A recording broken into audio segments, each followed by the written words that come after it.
नहमदुहु व नुसल्ली अला रसूलिहिल करीम अम्मा बाद फ़अऊज़ु बिल्लाहि मिनश्शैतानिर रजीम बिस्मिल्लाहिर रहमानिर रहीम। तजवीदुल कुरान चैनल से सजादुर रहमान आसिम आपकी खिदमत में हाज़िर है और सलाम अर्ज़ करता है। आज के हमारे सबक का उन्वान है वक्त के अहकाम। आज हम अपने सबक में वक्त के अहकाम को बयान करेंगे।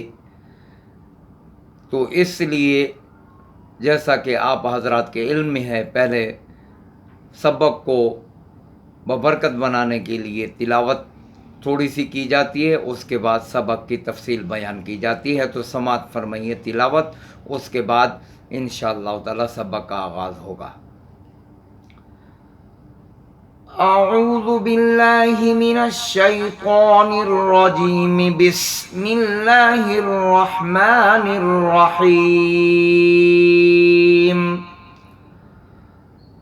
अल क़ारिअतु मल क़ारिअतु वमा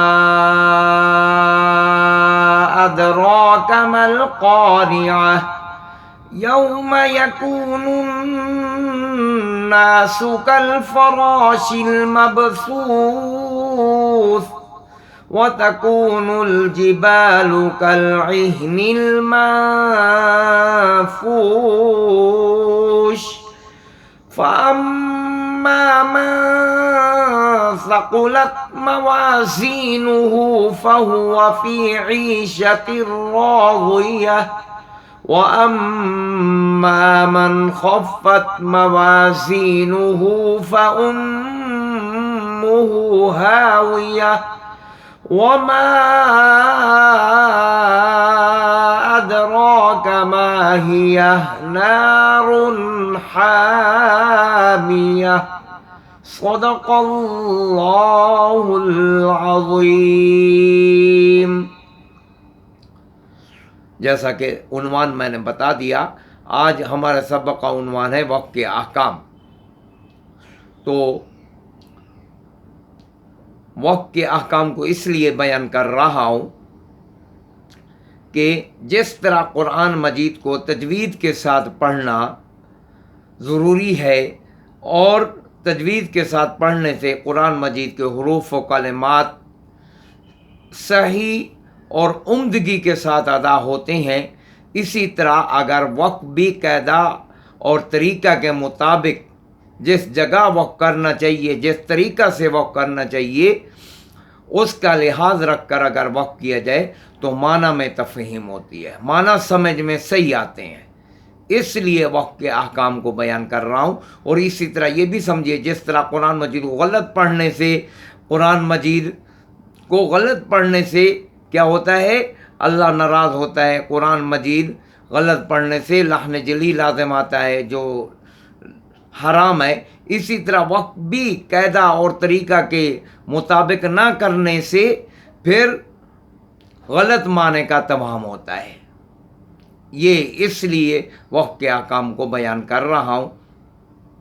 तो इसलिए एक कारी और मुक़री के लिए 4 इल्मों का जानना ज़रूरी है। 4 इल्मों का जानना ज़रूरी है।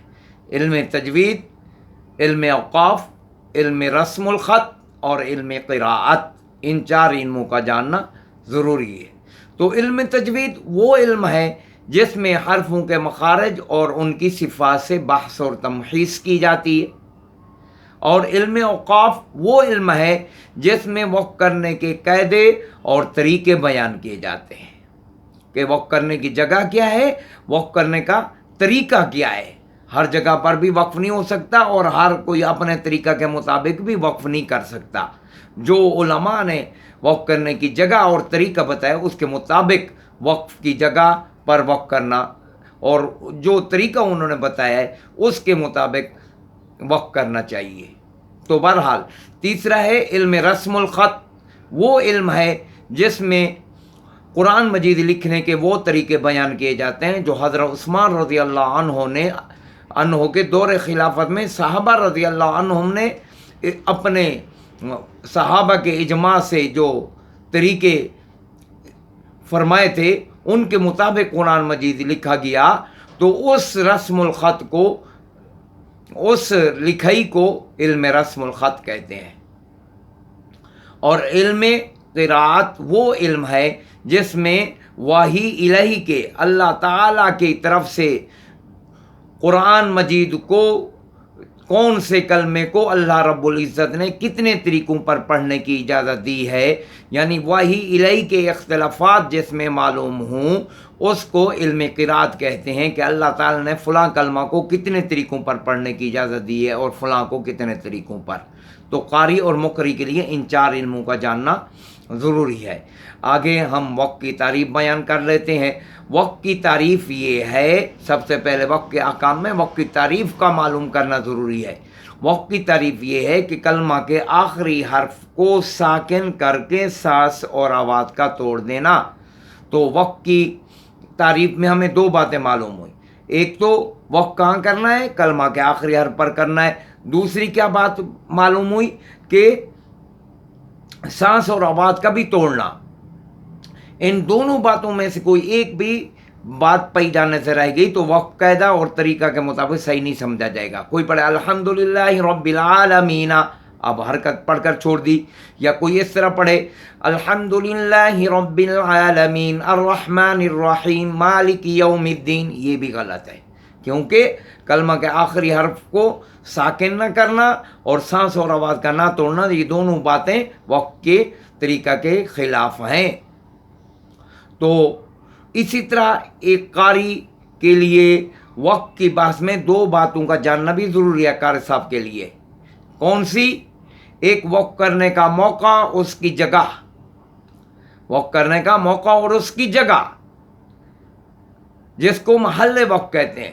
دوسرا وقت کرنے کا طریقہ جس کو کیفیت وقت کہتے ہیں، وہ کیسے کرنا چاہیے۔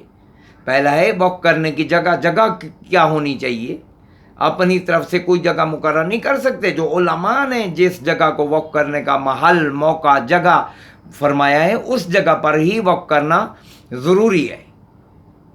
تو انشاءاللہ کل کے سبق میں ہم انشاءاللہ اسی کے متعلق انشاءاللہ بحث کریں گے۔ تو اللہ تعالیٰ سے یعنی محل وقت کے بارے میں، وقت کس جگہ کرنا چاہیے، کہاں کرنا چاہیے، وقت کا محل کیا ہے، تو یہاں وقت کرنا انشاءاللہ کل کے سبق میں بیان کیا جائے گا۔ اللہ رب العزت سے میری دعا ہے کہ اللہ رب العزت ہم سب کو قرآن مجید تجوید کے ساتھ پڑھنے کی توفیق عطا فرمائے اور ہر دین کا کام اخلاص کے ساتھ کرنے کی توفیق عطا فرمائے۔ وما علینا الا البلاغ المبین۔